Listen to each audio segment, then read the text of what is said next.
কান্নাকাটি করবে না, কান্নাকাটি করবে না। যে কোনো ধরনের অন্যায়ের বিচার হওয়া দরকার।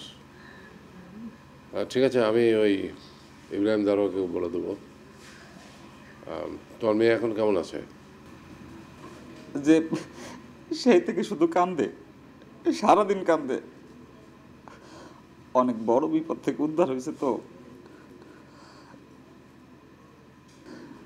হুজুর, এমন হইলে গ্রামে বসবাস করব কেমন করে? আপনি কিছু একটা করেন হুজুর। এই জালিমদের হাত থেকে গ্রামটারে বাঁচান।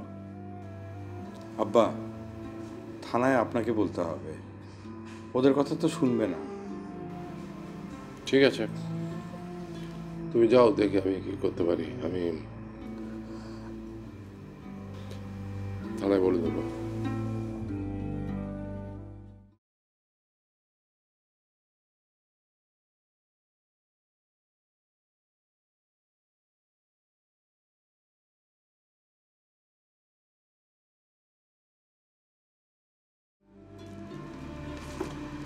আসসালামু আলাইকুম স্যার। স্যার, আপনি থানায় আমাকে একটা খবর দিলেই তো হতো। না না, তোমাকে কেন খবর দিতে হবে বারবার? আমার যখন নিজের প্রয়োজন আমারই তো আসা উচিত। জি স্যার। স্যার, আপনি আসুন স্যার, আমি কিছু নাস্তার ব্যবস্থা করি। না না, কিছু লাগবে না। আমি কাজের কথাটা সেরে ফেলি তোমার সাথে এখানে। জি স্যার, বলুন। এই ঘটিহাটি গ্রামে একটা ঘটনা ঘটেছে, তুমি জানো নিশ্চয়ই। ঘটনা বলতে স্যার, চেয়ারম্যানের ছোট ভাইয়ের বিষয়টা কি? হ্যাঁ। জি স্যার, জানি। ওই মধু ব্যাপারী রাতে এসে ঘটনাটা জানিয়েছে। আমি স্যার আজই তদন্তের কাজ শুরু করব। এবার তাহলে আমি তোমাকে জানিয়ে যাই, ঘটনাটা অত্যন্ত গুরুতর, এবং আমি আশা করব যে তুমি অত্যন্ত গুরুত্বের সাথে এটা তদন্ত করবে। আর এই ধরনের মারাত্মক অনাচার এগুলো স্কিপ করার কিন্তু কোনো সুযোগ নেই। আমি বরং একটা কেস করে যাই, তুমি মইনুলকে অ্যারেস্ট করো। আর মানে এই ধরনের ঘটনা যদি এখন থেকে মানে যথাযথ বিহিত ব্যবস্থা না করা হয়, তাহলে কিন্তু এই গ্রামের পরিবেশ, তার সমাজ ব্যবস্থা সব কিছু ভেঙে পড়বে। আমি নিশ্চয়ই ব্যবস্থা নেব স্যার। এই ঘটনার গ্রামের অনেক মানুষই প্রত্যক্ষদর্শী। আমি চাই যে তুমি মইনুলকে অ্যারেস্ট করো, তারপর তদন্ত শুরু করো। আর আমার মনে হয় এটাকে কেন্দ্র করে আরও অনেক কিছু বেরিয়ে পড়তে পারে। অনেকেরই ধারণা যে মইনুল তোমার ওই মাদক ব্যবসার সাথে জড়িত, আর ওই চেয়ারম্যানেরও জড়িত থাকাটা খুব বিচিত্র কিছু না। আমার তো ধারণা যে তুমিও ব্যাপারটা জানো। জানি বলতে স্যার, সন্দেহ করি। আর আপনি তো জানেন স্যার, প্রমাণ ছাড়া পুলিশ তেমন কিছুই করতে পারে না। তো পুলিশকে প্রমাণের খোঁজ করেছে? জি স্যার, চেষ্টা তো চলছেই। তবে এটা ঠিক স্যার, চেষ্টার মধ্যে ত্রুটিও আছে। মানে স্যার, থানায় অনেক রকমের ঝামেলা সব একসাথে সামাল দিয়ে ওঠাটা সম্ভব হচ্ছে না। তবে স্যার, আমি আমার সাধ্যমতো চেষ্টা করছি। প্রয়োজন হলে এই বিষয়টা নিয়ে আমি ঊর্ধ্বতন কর্তৃপক্ষের সাথে আলোচনা করব, সাপোর্ট চাইব। আপনি স্যার এই বিষয়টা নিয়ে তেমন কিছু ভাববেন না, প্লিজ। তুমি ওই দুজন ভিকটিমের সাথে কথা বলো, গ্রামের মানুষের সাথেও কথা বলো। আর তুমি ওদেরকে বলবে যে আমি ওদের পিছনে আছি, না হলে কিন্তু গ্রামের মানুষ তোমার সাথে কথা বলবে না সাহস করে। জি স্যার, অবশ্যই। স্যার, একটা কথা বলতে চাই, যদি কিছু মনে না করেন। মানে স্যার, আমার মনে হয় আপনি যদি চান তাহলে এই গুদ্দিহাটি গ্রামের মানুষের জন্য অনেক কিছু করতে পারেন। কিন্তু স্যার, আপনি তাদের জন্য তেমন কিছুই করছেন না, এটা কিন্তু ঠিক না স্যার। সরি স্যার, কথাটা সরাসরি বলে ফেললাম। না ঠিক আছে, স্যার, আপনি আসুন না, ভেতরে আসুন স্যার। আজকে না, আরেকদিন। জি স্যার, আসি। আসসালামু আলাইকুম।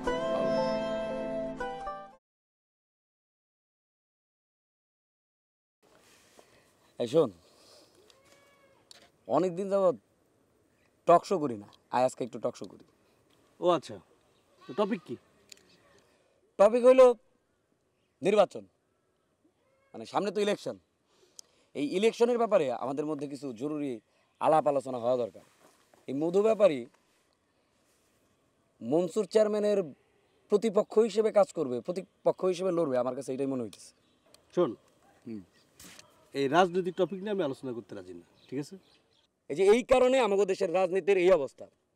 তোর মতো একটা যুবক পোলা, মানে শিক্ষিত যুবক পোলা, রাজনীতির বিষয়টাকে অ্যাভয়েড করে যেতেছিস।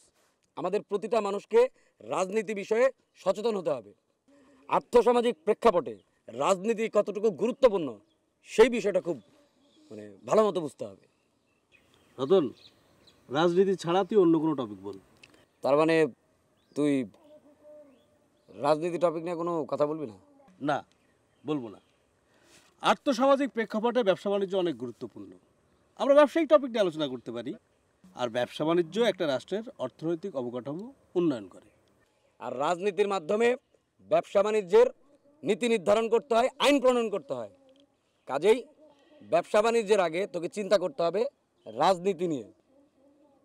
রাজনৈতিক পরিবেশ যতই নষ্ট হোক, তারা কিন্তু অবহেলা করা ঠিক না। যেটাই হোক, রাজনীতি বিষয় নিয়ে কোনো মতামত ব্যক্ত করতে আমি অপারগ। আপনি আমাকে ক্ষমা করবেন প্লিজ। তার মানে তুই রাজনীতির বিষয়ে কোনো কথাবার্তা বলবি না? মোটেও না। আমি ব্যবসায়ী মানুষ, আমি চাকরি করি ঠিক আছে, কিন্তু মূলত তো আমি ব্যবসায়ী। সেখানে তো আমি ব্যবসা বাণিজ্য দেখাশোনা করি। আমি কেন রাজনীতি নিয়ে কথা বলবো? ইন্সপেক্টর সাহেব আসুন। আরে আসুন, এই যে বসুন। আরে আসুন। আপনার কথা অনেক শুনেছি, আপনার সঙ্গে দেখা হওয়ার খুব শখ ছিল। আমি চেয়ারম্যান সাহেবের কাছে এসেছি খুব জরুরি একটা প্রয়োজনে। উনি কি বাসায় আছেন? সব ঠিক আছে, এসেছেন যখন এত তাড়াহুড়ো কিসের? বসুন না। আর তাছাড়া জরুরি কিছু হলে তো ফোনে আলাপ করতে পারতেন। এসেছেন যখন 2 ঘন্টা বসুন, কথা বলি। আচ্ছা, আমি আপনার জন্য নাস্তার কথা বলি। বসুন। না না, নাস্তা লাগবে না। আরে বসুন, সমস্যা নেই, বসুন। চেয়ারম্যান সাহেব,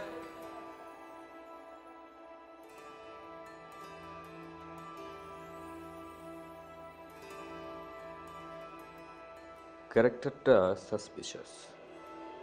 মনসুর চেয়ারম্যানের বউ, মেলানো যাচ্ছে না।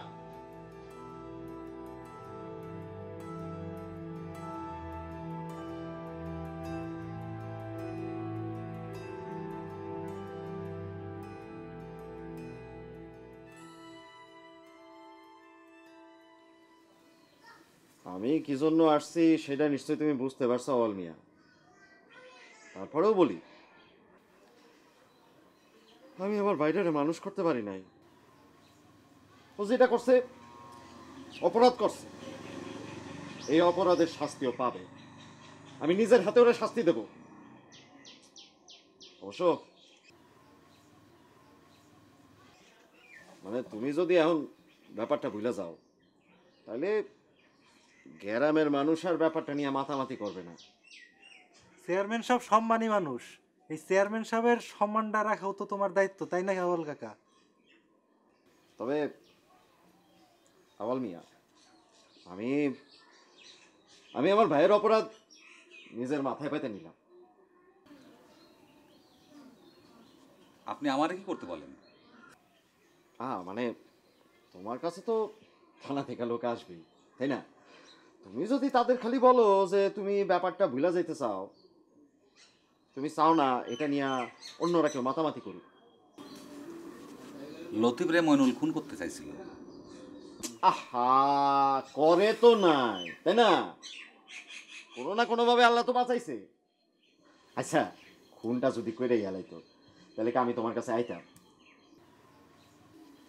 আর আমার ভাই একটা অপরাধ করছে, কিন্তু তার শুধরানোর সুযোগ দিবা না?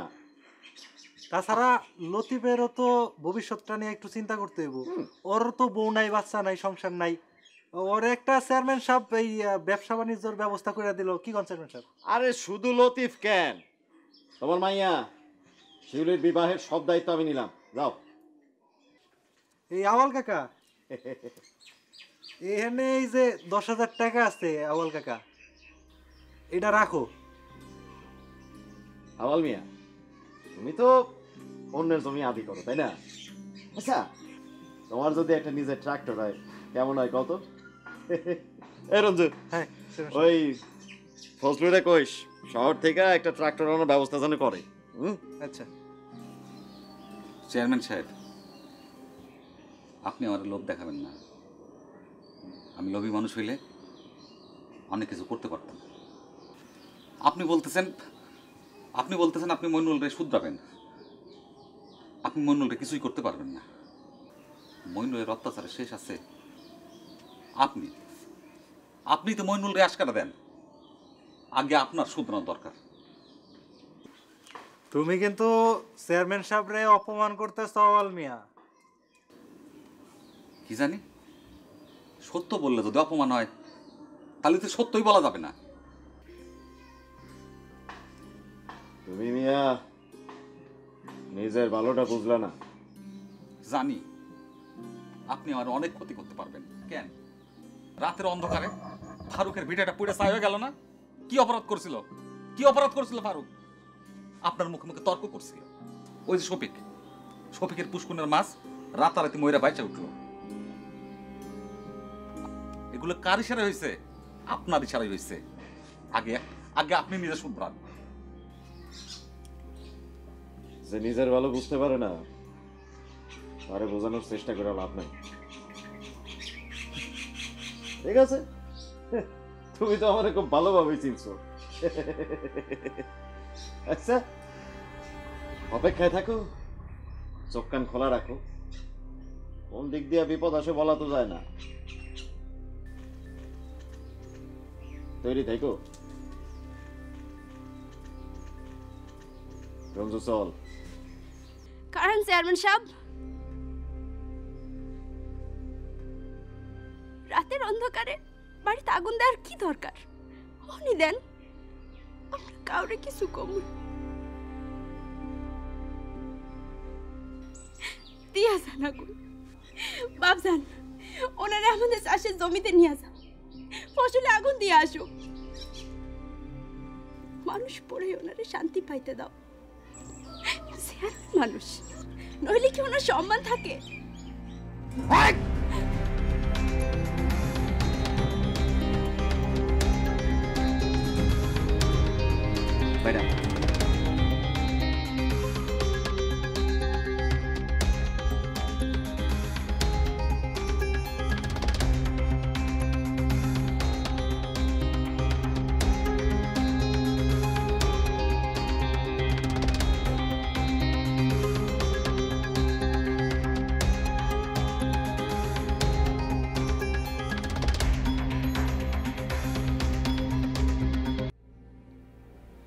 আপনার জন্য স্পেশাল নাস্তার অর্ডার করেছি।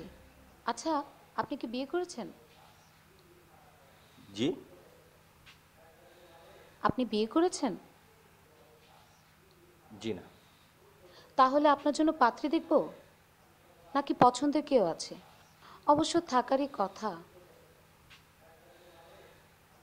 জি না, পছন্দের কেউ নেই। ইস, আর কিছুদিন আগে যদি আপনার সঙ্গে আমার দেখা হতো।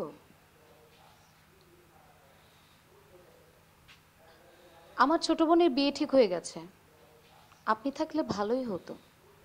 চেয়ারম্যান সাহেব কি বাড়িতে নেই? উনি চলে আসবে, বসুন না। দেখুন, আমি আসলে এসেছি আপনার দেবরের খোঁজে। সে কোথায়? ও মা, সে কি আপনার জন্য অপেক্ষা করবে? অপরাধ যেহেতু করেছে, পুলিশ তো আসতেই পারে। সে পালিয়েছে, আপনি বোকা নাকি? পালিয়ে আর থাকবে কতদিন? এভাবে নিজে পালিয়ে থেকে নিজেই নিজের এভিডেন্স তৈরি করছে। সে বাড়িতে আসলে বলবেন সারেন্ডার করতে, সেটাই তার জন্য ভালো হবে। সে যদি ভালো মন্দ বুঝতো তাহলে অপরাধ করতো নাকি? আপনি বোকা। আরে আরে, কোথায় যাচ্ছেন? বসুন, আপনার জন্য স্পেশাল নাস্তার অর্ডার করেছি। দেখুন, আমার হাতে অতটা সময় নেই, আর অযথা সময় নষ্ট করার মতো সময় আমার হাতে নেই। আমি আসি। বাই দ্য ওয়ে, আপনার নামটা জানতে পারি? পরিচয় যেহেতু হয়েছে, নাম তো জানা থাকা দরকার। আমার নাম রেশমা। নামটা সুন্দর না? জি, খুব সুন্দর নাম, রেশমা। আসি, হ্যাঁ।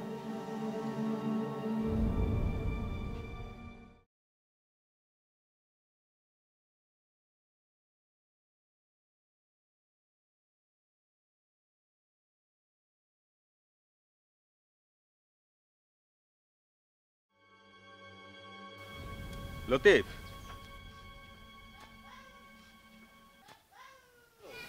আসসালামু আলাইকুম। ওয়ালাইকুম আসসালাম। তুমি আমাকে চিনতে পারছো? হ্যাঁ, চিনবো না কেন? আপনি আমারে কত কষ্ট করে খুঁজে বাইর করছেন, আমারে ডাক্তারের কাছে পর্যন্ত নিছেন। তুমি এখন ভালো আছো তো? হ্যাঁ, ভালো আছি, আমার কোনো অসুখ বিসুখ নাই। লতিফ, আমি তোমার সঙ্গে কোন বিষয় নিয়ে কথা বলতে এসেছি তা তুমি জানো? হ্যাঁ জানি, চেয়ারম্যানের ছোট ভাইয়ের হাত থেকে আমি আলোরে উদ্ধার করছিলাম সেটা জানতে আইছেন? আলো না, তুমি উদ্ধার করেছো শিউলিকে। তুমি কি পুরো ঘটনাটা আমাকে একবার বলবে? আমি গুছাইয়া বলতে পারবো না, আপনি আলোরে জিজ্ঞেস করেন, ও আপনাকে বলতে পারবে। তুমি ওকে আলো বলছো কেন? ও তো শিউলি।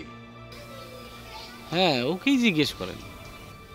শিউলির সঙ্গে আমি কথা বলেছি, এখন তোমার সঙ্গে কথা বলতে চাই। আমি জঙ্গলের মধ্যে দিয়া পুরান ভাঙা বাড়ির দিকে হাঁটতেছিলাম, হঠাৎ শুনি মেয়ের গলা, চিৎকার। দৌড়ে যায় দেখি চেয়ারম্যানের ভাই, ছোট ভাই মইনুল আলোর উপর ঝাঁপায় পড়ছে। আলো বলছো কেন? ওখানে শিউলি ছিল। হইতে পারে, হ্যাঁ। আমার মাথায় রক্ত চড়ে গেল, আমি মইনুলের উপরে ঝাঁপায় পড়লাম, আর শিউলিরে কইলাম তু দৌড়ে পালা। মইনুলের সাঙ্গপাঙ্গ রাইসা আমারে মারতে শুরু করলো। গ্রামের লোকজন আমার উদ্ধার না করলে তো আমার খুনি করে ফেলাইতো।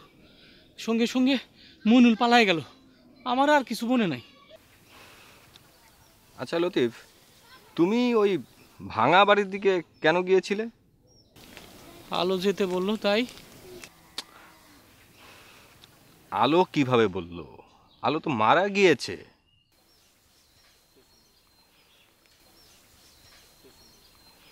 আমি অত কথা আপনারে বুঝাই বলতে পারবো না, তবে গ্রামের মানুষ না গেলে আমারে খুন করে ফেলাইতো। তবে মইরা গেলেও আমার আফসোস থাকতো না। আলোরে বাঁচাইতে গিয়ে যদি আমার মৃত্যু হইতো, আমার কোনো আফসোস থাকতো না।